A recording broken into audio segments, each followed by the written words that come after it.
বেশ কিছুদিন ধরে মনের ভিতরে ঘুরপাক খাচ্ছিল, কোথাও ঘুরতে যাই না, কোথাও খাইতে যাই না, আগের মতো আর ভিডিও বানাই না, কেন এমন হয়ে গেছি আমি।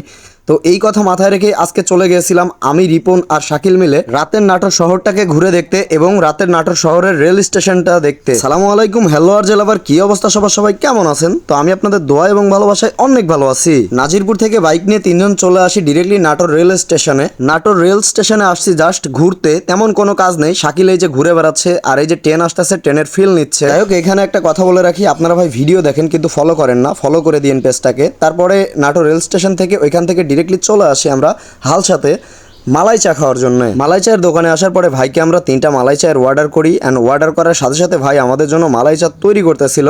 আর এদিকে শাকিলের প্রচুর পরিমাণে পিপাসা লাগছিল, যার কারণে শাকিল পানি খেয়ে নিল।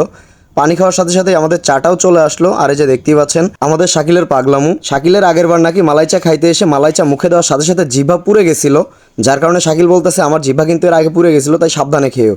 চাটা প্রচুর পরিমাণে হিট। অ্যান্ড শাকিলের খাওয়ার পরে আমাদের রিপন চলে আসলো খাওয়ার জন্য। তো রিপন বলতেছিল ভাই এত হিট দিছেন কেন? যাই হোক, তারপরে আমি ট্রাই করে দেখি।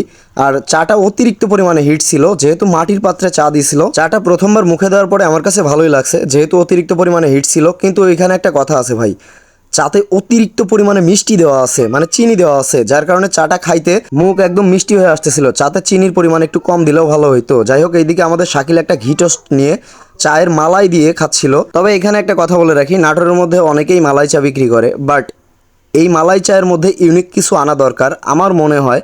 প্রত্যেকটা দোকানদারেরই তাই, সবাই একই জিনিস বিক্রি করতেছে, ভিন্ন বা আলাদা কেউ কিছু করে দেখাতে পারলে এটা ভালো লাগে। যাই হোক, অনেক বকর বকর করলাম। ভিডিওটি ভালো লাগলে পেজটাকে ফলো করে দিন। আজকের মতো এ পর্যন্তই, দেখা হচ্ছে এর পরের কোনো ভিডিওতে। সবাই ভালো থাকবেন, সুস্থ থাকবেন। আল্লাহ হাফেজ।